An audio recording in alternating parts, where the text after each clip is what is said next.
बाजार में लगातार तीसरे दिन कमजोरी, निफ्टी 18,000 के नीचे, बैंक निफ्टी में ज्यादा गिरावट। मिड कैप भी आज नहीं दे रहे हैं साथ। एफएमसीजी, फार्मा जैसे डिफेंसिव सेक्टर्स में आज थोड़ी खरीदारी। गोदरेज कंज्यूमर, आईटीसी और ब्रिटानिया 1.5% तक ऊपर, लेकिन आईटी और बैंक शेयर्स बना रहे हैं दबाव। रिलायंस इंडस्ट्रीज पर बुलिश जेफरीज, 3100 के टारगेट, कहा रिटेल और जियो दिखाएगा अच्छी ग्रोथ। ग्रीन एनर्जी कारोबार को बताया डार्क हॉर्स, शेयर करीब 1% ऊपर। और आईडीबीआई बैंक में करीब 3% की तेजी। बैंक में को प्रमोटर नहीं रहेगी सरकार, सेबी ने शेयर होल्डिंग रिक्लासिफिकेशन को मंजूरी दी।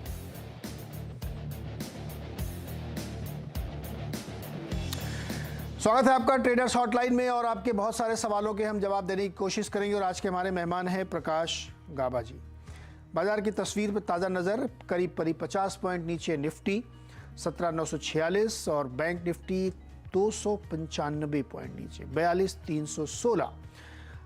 तो ओवरऑल मार्केट में प्रेशर है, हालांकि एडवांस डिक्लाइन अभी बहुत डिस्टार्टेड नहीं हुआ है, ठीक ठाक है, 1:1.2 है, लेकिन जिस तरीके से लालिमा दिख रही है उससे ये लगता है कि थोड़ी सी दिक्कत है। और एफआई का सपोर्ट तो बिल्कुल भी नहीं है खरीदारी में, तो ये एक चिंता की बात है। गाबा सर, 17,945 सपोर्ट कहाँ पे है?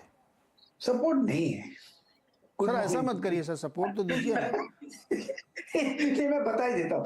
देखिए, ऐसा है कि अभी निफ्टी और बैंक निफ्टी दोनों ही वीक है। इनफैक्ट निफ्टी का हमने लो देखा है करीब 17,800। मेरे ख्याल से परसों हमने बात की थी कि मुझे लगता है 17,900 17,800 के आसपास मिलेगा, तो मैं सपोर्ट कोशिश करूंगा। ये जोन ऑफ सपोर्ट है 17,800 के आसपास। इनफैक्ट मैं कहूंगा कि जो रिसेंट लो हमने देखा है पिछले हफ्ते 17,800 देखा है। मैं तो चाहता हूं कि 17,800 ब्रीच हो और बाउंस बैक करे, तब जाके वहां पर बाय सिग्नल मिलेगा। और जब निफ्टी ब्रीच होता है और बाउंस करता है, उस समय बैंक निफ्टी ने न्यू लो ना बनाया। अब बैंक निफ्टी कर रहा है 42,300 के आसपास, और हमने रिसेंट लो देखा है 41,600। और बैंक निफ्टी न्यू लो ना बनाता है तो वो अच्छी बात है। निफ्टी बनाता है और बैंक निफ्टी नहीं बनाता है, वहां पर एक डायवर्जन हो जाएगा, तब जाके वहां पर बाय मिलेगा। और मुझे लगता है, जैसे चार्ट स्ट्रक्चर लगता है, इस पे कम से कम 3 या 6 घंटे और लग सकते हैं। हो सकता है शाम को हो जाए, हो सकता है Monday morning, first part of the trading session और second part of the trading session. ये जोन ऑफ सपोर्ट है, टाइम फ्रेम इतना लगना चाहिए। लेकिन अब जब भी देखता हूं चार्ट को, कहीं पर भी ऐसा संकेत नहीं है कि अभी होगा। अब तक तो फुल क्लियर कट वीकनेस नजर आती है। होगा नहीं होगा वो दूसरी बात है, लेकिन वीकनेस नजर आती है, इसलिए मैंने कहा नहीं लगता और कुछ नहीं। हाँ हाँ, नहीं सही बात है, वीकनेस है।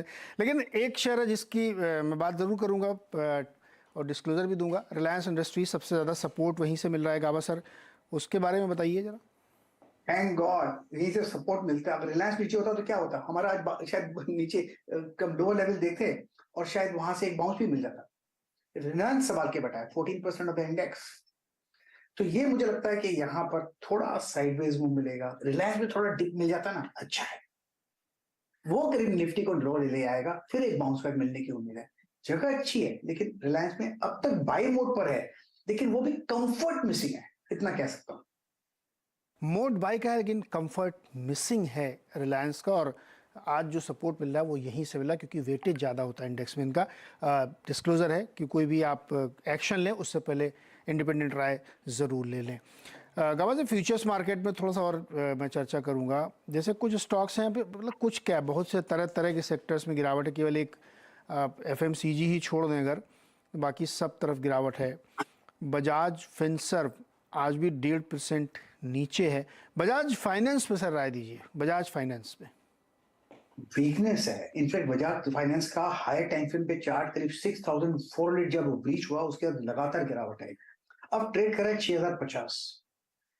इनफैक्ट मुझे लगता है 6,000 एक साइकोलॉजिकल सपोर्ट एरिया बन सकता है, वहां तक भी स्लाइड होने की संभावना है। अगर वहां पर नहीं संभलता है तो एक काफी हद तक एक जोट लगेगा बजाज फाइनेंस को, वो करीब 5,800 ले जाए, तो उसमें और गिरावट आ सकती है। लेकिन जैसे आज गिराव हुआ है, कल जैसे इतनी गिरावट है देखी हमने बजाज फाइनेंस में, उससे लगता है कि और भी डाउन मूव पॉसिबल है। एक क्रूशियल लेवल में बता देता हूँ बजाज फाइनेंस का, और वो है आज का हाई, वो है करीब 6,140। तो 6,150 के ऊपर ट्रेड करे तो ठीक है, वरना डाउन। बजाज फाइनेंस। 6150 के ऊपर ट्रेड करे तब तो ठीक है, वरना डाउन। और ये जो पर्वत देख रहे हैं आप, ये पर्वत की एक सिरा नीचे की तरफ है। और अभी आपने जब कैंडल चार्ट देखा था उसमें एक बड़ा लाल रंग का कैंडल था, ये देखिए सबसे आखिरी सेकंड लास्ट वाला, और उसके बगल में एक छोटा सा लाल कैंडल और बन गया है। तो ये इस वक्त इसकी तस्वीर है।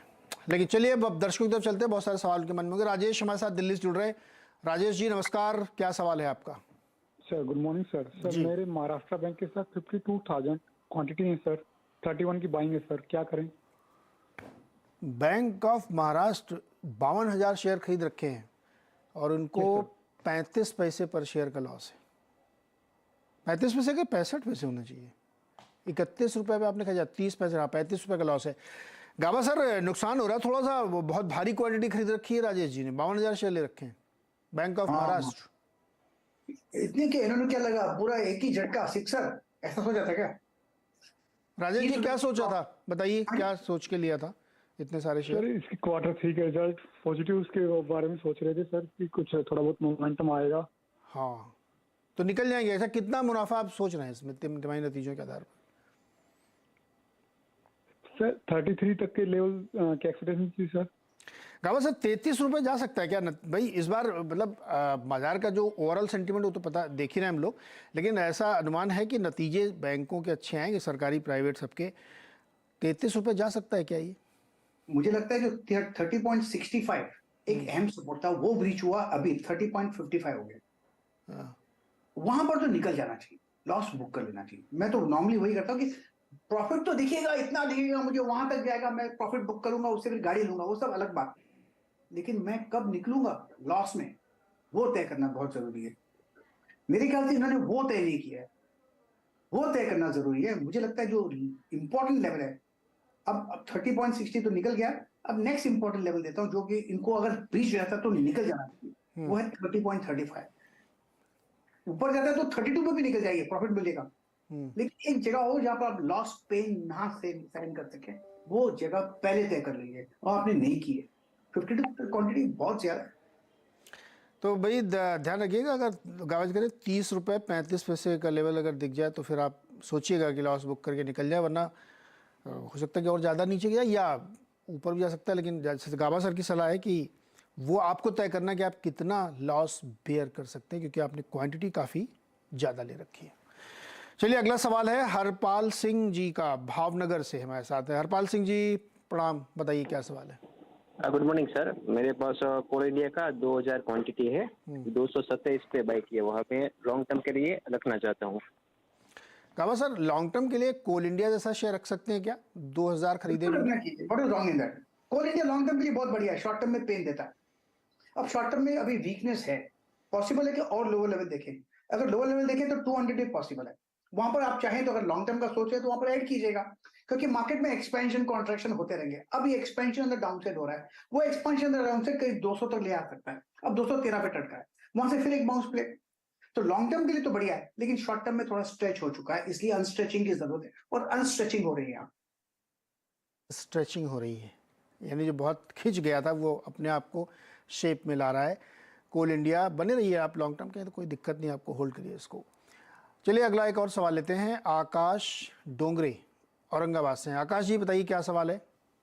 हाँ सर, मैंने सिंक्लेयर अब ये लेमन ट्री होटल के 1100 शेयर 81 रुपीज 30 पैसे से बाई किए, 2 दिन हो गए। तो शॉर्ट टर्म के हिसाब से लिए थे मैंने, और मार्केट वहाँ से क्रैश हुआ है। तो सर क्या शॉर्ट टर्म के लिए बने रहे या एग्जिट हो जाए? शॉर्ट टर्म म्हणजे ये 4-5 दिन के लिए, 5-8 दिन के लिए। Stop loss? Stop loss sir 40 अभी 74 का लगाया है। 74 का गाबा जी इन्होंने स्टॉप लॉस लगाया है, और 4-5 दिन के लिए ट्रेड लिया था कल या परसों में। अब बताइए क्या करें? 31-30 बाइंग प्राइस है इनका। क्या एक अपमूव मिला था करीब 70 के आसपास से, फिर करीब चला गया 90 के आसपास। हमने शायद कल या परसों भी डिस्कस किया था लेमन ट्री, मैंने कहा कि अपमूव गया या बस सेलिंग प्रेशर आ गया, फिर ये रिएक्टिव अपमूव था, फिर एक नीचे देखेंगे और करीब 70 के आसपास जोन देखेंगे। इन्होंने 75 का स्टॉप लॉस लगाया है, वहां तो चला जाएगा, वहां पर स्टॉप लॉस ट्रिगर करेंगे, अभी कर लो। मुझे लगता है थोड़ा वीकनेस है, लोअर लेवल 75 भी देख सकते हैं। फिर एक अप मूव मिलता है तो अच्छी बात है, लेकिन सपोर्ट कहाँ है वो बता देता हूं मैं। 72 के आसपास सपोर्ट है, अगर वहां पर समझ जाता है तो ठीक है। तो 75 का स्टॉप लॉस गलत है, स्टॉप होना चाहिए 70, अगर वो ब्रीच हो जाए तो एग्जिट, अदरवाइज एक स्पेस दीजिए उसको ब्रीथ करने के लिए, फिर एक आपको मिलेगी। यहाँ पहले बाउंस हुआ है, शायद फिर बाउंस मिले, इसलिए स्पेस देना जरूरी है। तो आपका स्टॉप लॉस गलत है। इन्होंने 74 लगाया, उसको 1 रुपया और ऊपर करे 75 पे लगाए स्टॉप लॉस। यस यस 75 पे लगाइए डोंगरे जी, और थोड़ा देखिए अगर बाउंस आता है तो ठीक है, वरना निकलिएगा फिर इससे। सौरभ शुक्ला जी सवाल पूछ रहे हैं ट्विटर पे, medium to short to medium term 3 से शॉर्ट टू मीडियम टर्म 3 से 4 महीने होता है क्या? नहीं ऐसा नहीं होता है। सबका अलग अलग डेफिनेशन है, medium term, short term, intraday. कोई तो बोलते हैं इंट्राडे भी लॉन्ग टर्म है उनका, क्योंकि आधा घंटा होल्ड करना है भाई। शॉर्ट टू मीडियम टर्म 3 से 4 महीने। बाटा 600 शेयर 1556, वोल्टास 600 शेयर 812, सन फार्मा 1500 शेयर 1025। बताइए सर। वोल्टास की बात करते हैं पहले, फिर आप मुझे याद दिलाइए कौन से स्टॉक्स हैं। वोल्टास मुझे ठीक लगता है, जगह डाउन साइड की लगता है, यहाँ पर अरेस्ट हो सकती है, यहाँ से एक अपमूव फिर मिल सकता है। काफी गिरावट है 1380 780, जगह अच्छी है, जगह स्ट्रक्चर के हिसाब से, चाल के हिसाब से लगता है वोल्टास को यहाँ से एक अपमूव मिलना चाहिए, तो होल्ड कीजिए। सेकंड स्टॉक कौन सा बताया आपने? बाटा। बाटा बाटा सर, बाटा जूते वाली कंपनी, शूज वाली। कौन सा सर? बाटा। बाटा। हाँ, इंटरनेट में थोड़ी दिक्कत है आज लगता है। Okay. बाटा में लगता है कि थोड़ी वीकनेस है, पॉसिबल है कि लोअर लेवल आ सकते हैं, लेकिन 1550 1500 में सपोर्ट है। एक जगह बताता हूँ बाटा की जहां पर स्ट्रॉन्ग मिलेगा मूव, वो मिलेगा 1670 के बाद। 1670 जब पार कर लेगा तो एक अच्छा अप मूव मिलना चाहिए बाटा में। लेकिन बाटा में देखा जाए तो एक कंजेशन जोन में अप मूव मिलते हैं, फैंसी स्टॉक नहीं है इसमें। जब ये रेंज अपर रेंज में चला जाए तो निकल जाइए, इसमें ट्रेंड मिसिंग है बाटा में, तो आप निकल जाना चाहिए एडवाइस। और तीसरा सन फार्मा। सन फार्मा ये स्टॉक सन फार्मा का स्टॉक भी 2-4 दिन पहले मैंने देखा था, बहुत ही बढ़िया लग रहा था, बाई मोड पर है, स्ट्रक्चर पॉजिटिव है, मेरे ख्याल से अप मूव ऑन है, स्ट्रॉन्ग सपोर्ट 980 आसपास है, अब ट्रेड कर रहा है 1014। ये स्टॉक होल्ड है, लॉन्ग टर्म के लिए भी बढ़िया है। और ये जब 1060 1070 1080 पार कर लेगा ना, तो इसमें फिर एक अच्छा अप मूव दिखेंगे। अब कंसोलिडेशन जोन पर है और कंसोलिडेशन जोन से बाहर निकलना जरूरी है, वो निकल जाएगा बहुत बढ़िया आपको मिलेगा, मेरे ख्याल से चलो होल्ड सन फार्मा। होल्ड। अगला सवाल है संजय गुप्ता बाराबंकी से मेरे साथ जुड़ रहे हैं। संजय बताइए क्या सवाल है? सर जी नमस्ते, नीरज जी नमस्ते, रावत सर नमस्ते। जी नमस्ते। सर मेरा पंजाब एंड सिंध बैंक है, मैंने 33 में 90 पैसे पे लिए 5000 से, तो मेरा 2 महीने का व्यू है। 33 90 5000 शेयर, 2 महीने का नजरिया, 1 रुपये 85 पैसा नुकसान। गावा से ठंड लग रही है स्टॉक को? यस बिल्कुल, दिल्ली की ठंड यहाँ पर लग रही है। देखिए ऐसा है कि ये स्टॉक पंजाब सिंध बैंक बहुत ही स्ट्रेच हो चुका, और स्ट्रेच होने के बाद एग्जॉस्ट हो गया, ब्लो आउट टॉप नॉर्मली कहते हैं। उसके बाद लगातार हमने 1 2 3 4 5 6 7 सर्किट देखे ऑन द डाउन साइड, फिर एक अप मिला। इस स्टॉक में होना नहीं चाहिए। मुझे स्टॉक पसंद नहीं होता जिसमें डाउन सर्किट मिले, क्योंकि जब बेचना चाहते तो बिकता नहीं, उस स्टॉक में हम क्यों लें? फिर अगर डाउन सर्किट आएगा तो कौन खरीदेगा ना? मेरे ख्याल से निकल जाना चाहिए। निकल जाइए गुप्ता जी भाई, चूंकि ये सब बहुत रिटर्न भी दे चुके हैं। अमर तिवारी फरुखाबाद से। अमर जी नमस्कार। नमस्ते। बताइए। नमस्ते सर, मेरे पास मवाना शुगर के शेयर हैं 888 98.28 की खरीद पे, मैं लगभग 4-5 महीने का होल्ड कर सकता हूँ। ये 888 क्यों लिए? 1000 क्यों नहीं कर लिए? पूरे 900 क्यों नहीं कर लिए? सर थोड़ा सा बेच दिया था, थे तो 900 मेरे पास। अच्छा 900 थे, 12 शेयर बेच दिया आपने। जी गावा सर मवाना शुगर 98.25 हाँ जी, क्या करें? होल्ड करना चाहिए। अब मेरे ख्याल से लोअर लेवल भी आ सकते हैं, लेकिन सपोर्ट 90 के आसपास है, अब ट्रेड कर रहा है 95 के आसपास। पेन है जब ये 105 पार कर ले on a higher time frame base, तो एक हफ्ता तक उसके ऊपर क्लोज मिले, फिर एक नेक्स्ट सपोर्ट मिलेगा 115 120 तक ले जा सकते। तो फिलहाल होल्ड कीजिए और होप कीजिए, क्योंकि लगता है लोअर लेवल पे एक बेस बन रहा है और शुगर स्टॉक्स फैंसी में भी है आजकल, तो होल्ड कीजिए, अपमूव का एडवांटेज लेकर प्रॉफिट जरूर बुक कीजिएगा स्टॉक्स। ओके, होल्ड करिए, लेकिन प्रॉफिट मिले तो बेच दीजिए, सिक्लिकल स्टॉक्स होते हैं ये। आशुतोष नागौरी गांधीधाम से। आशुतोष, क्या सवाल है आपका, सर बताइए। BEL के शेयर है 4700, बोनस के बाद 20 रुपये एवरेज हो गई अभी। तो इसी में मतलब 1-2 साल तो रखना ही है, लेकिन डिफेंस सेक्टर में बने रहे या आधी क्वांटिटी बेच के, अभी IT डाउन है तो IT में इन्फोसिस या टेक महिंद्रा में शिफ्ट करूं? गावा सर बताएं। सर मैं तो डिफेंस पे हूँ, आत्मनिर्भर भारत, मैं डिफेंस पेज पे रहूंगा, bullish on the long time. अभी है अच्छा स्टॉक, जो IT नीचे आ गया इसलिए थोड़ी वो लेना है, हमको तो वो लेना है जो ऊपर जाए। तो डिफेंस एक बढ़िया बेट है। BEL की बात करें, ट्रेड करें 99 के आसपास, मुझे स्टॉक ये पसंद है। बेसिक चार्ट स्ट्रक्चर पॉजिटिव है, करेक्शंस आते हैं, लेकिन जब भी कोई करेक्शंस आते हैं ना, वो एब्जॉर्ब होते हैं, तो इस स्टॉक में होना जरूरी है। अगर फिर एक बाउंस मिलेगा तो ये पहले से ये भागेंगे। तो मेरे ख्याल से लॉन्ग टर्म के लिए स्टॉक बढ़िया है। शॉर्ट टर्म में थोड़ा स्ट्रेच हो सकता है, थोड़ा पेन हो सकता है, साइडवेज मूव मिल सकता है, टाइम वाइज करेक्शन मिल सकता है, लेकिन स्टे इन्वेस्टेड BEL। गावा सर, मनोज ने एक ट्विटर पे सवाल भेजा है। टाटा कम्युनिकेशन के 50 शेयर है 1341 पे, 3 से 5 साल के लिए व्यू क्या है आपका? मेरे ख्याल से अच्छा लगता है मुझे स्टॉक है। 900,000 के आसपास एक सपोर्ट मिला है, बेसिक चार्ट स्ट्रक्चर पॉजिटिव है, थोड़ी दिक्कत 1500-1600 के आसपास है। जब वो पार कर लेगा तो अच्छा आपको मिलेगा। स्ट्रक्चर वीक नहीं है, करेक्शन आया, करेक्शन खत्म हो गया, इतना है कि रिसेंट हाई 1600 को वो पार करना है, फिर एक आपको मिलेगा। 3 से 5 साल आपका व्यू है, बिल्कुल होल्ड करना चाहिए। और ऐसा इस ग्रुप पे कई लोग, राहुल श्रीवास्तव जानना चाहते हैं, टाटा पावर और टाटा मोटर, क्या अभी जो इनके पास है वो उसको होल्ड कर रहे हैं और भी खरीद लें क्या? टाटा पावर और Tata Motors, Tata power sideways consolidation में थोड़ा डिप मिल सकता है क्योंकि काफी दौड़ा है इसलिए, लेकिन चार्ट स्ट्रक्चर बढ़िया है। एक कंफर्मेशन मिलेगा 215 के ऊपर क्लोज मिलेगा, फिर एक अपमूव फिर शुरू होगा, लेकिन अब फिलहाल रेंज में चल रहा है और रेंज कभी कभी देर वक्त लगाता है और साइडवेज मूव मिल सकता है। तो टाटा पावर में स्टे इन्वेस्टेड। रही बात टाटा मोटर्स, टाटा मोटर्स का स्टॉक भी एग्जैक्टली वैसा ही है। लोअर लेवल्स में 350 के आसपास इर्द गिर्द बहुत सपोर्ट है। अगर थोड़ा डिप मिलता है, आप ट्रेड करा 385 में, तो मेरे ख्याल से वहां से एक सपोर्ट मिलना चाहिए। एग्जैक्टली सिमिलर स्ट्रक्चर, तो यहाँ पर भी स्टे इन्वेस्टेड। इनकी जब मैंने सुना है कि EV आ रही है नैनो की, अगर वो आ जाएगा तो शायद उसको उसे एक आपको मिलना चाहिए, लेकिन फिलहाल चार्टिकली टेक्निकली साइडवेज जोन पर है, लेकिन डिप खरीदारी bye.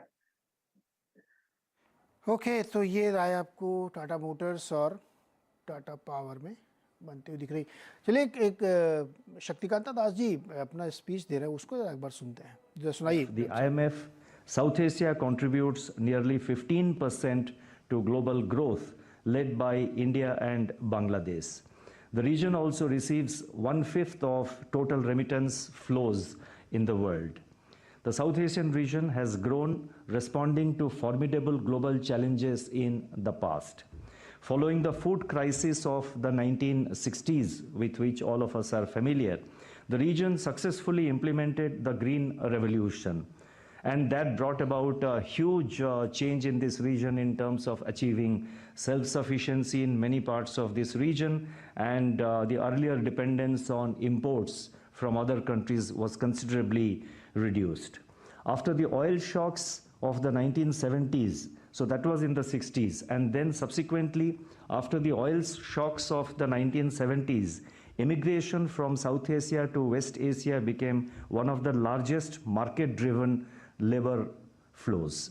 This in turn led to a significant increase in remittance flows into the region. The Asian financial crisis of 1997 impacted the South Asian countries in terms of surges in capital outflows and exchange market pressures. IMF की conference में थोड़ी सी history पे बातचीत करते हुए कि कैसे Asian countries ने अपने आप को सेल थ्रू किया तमाम क्राइसिस में। गावा सर, एक सवाल दिलप्रीत कौर ने भेजा है। हाँ, इनके पास ग्लैंड फार्मा है, ओके। ये जानना चाहती हैं कि क्या इसको होल्ड किया जा सकता है और एवरेज किया जा सकता है, क्योंकि इन्होंने 1800 पे ख़रीदा था, 2-3 साल के लिए रखना चाहती हैं। वैल्यूएशन भी इनको लग रहा है कि अभी 25 के मल्टीपल पे ये स्टॉक ट्रेड कर रहा है, तो बहुत महंगा तो नहीं कह सकता मैं, लेकिन चार्ट पे बताइए सर क्या लग रहा है। देखिए चार्ट के हिसाब से लिस्टिंग हुई थी करीब 1800 के आसपास, फिर चला गया 4400, अब ट्रेड कर रहा है 1569 लिस्टिंग प्राइस के नीचे। मतलब लिस्टिंग के बाद जिसने भी खरीदा है वो आज नुकसान में बैठे। चार्ट स्ट्रक्चर वीक है, वैल्यूएशन का मुझे समझ में नहीं आता, लेकिन मुझे चार्ट स्ट्रक्चर वीक नजर आता है। इसमें और भी लो, अब ट्रेड कर रहा है न्यू लो पर। हम नॉर्मली कहते हैं as a technical analyst, why put a floor underneath, it can continue making new low। तो जब तक मुझे स्ट्रेंथ नहीं दिखेगा तब तक इसमें बाय नहीं है। और मुझे लगातार जब मैं मंथली चार्ट देखता हूं, ब्यूटीफुल सेल है 4400 के आसपास, उसके बाद लगातार गिरावट आ रही है। जो भी अप मूव मिलते हैं वो वहीं पर बिक जाता है माल। तो मैं नहीं खरीदने की सलाह नहीं देता, नहीं लॉन्ग टर्म के लिए खोलता। अगर कोई फंडामेंटल रीजन हो तो ठीक है, लेकिन मुझे टेक्निकल समझ में आता है, फंडामेंटल नहीं।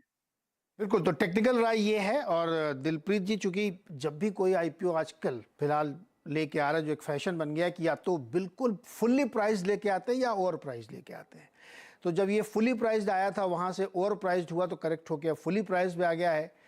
तो जब तक ये अट्रैक्टिव वैल्यूएशन नहीं होगा, नए लोग आएंगे नहीं। फार्मा वैसे भी इस समय कई सारी मुश्किलों से जूझ रहा है, यूएस की वजह से भी। तो अगर आपके पास है तो आपकी चॉइस क्या बने, लेकिन गाबा सर करें और नीचे भी जा सकता है, तो आप चाहें तो लॉस बुक करके एग्जिट ले सकती हैं, दोबारा उसमें री एंट्री करिए नीचे लेवल पे। या आपको लगता है कि नहीं मैं बहुत बुलिश हूँ इसमें, तो फिर आप इसमें बने रहें। ये स्थिति है ग्लैंड फार्मा की। गाबा सर बहुत बहुत शुक्रिया जुड़ने के लिए और दर्शकों की मदद करने के लिए। बाजार की ताज़ा स्थिति क्या है? 53 पॉइंट नीचे है निफ्टी और 300 पॉइंट नीचे है बैंक निफ्टी। तो दबाव लगातार ऊपरी स्तर से बनता हुआ मार्केट में है। छोटा सा एक ब्रेक के बाद खिलाड़ी नंबर 1।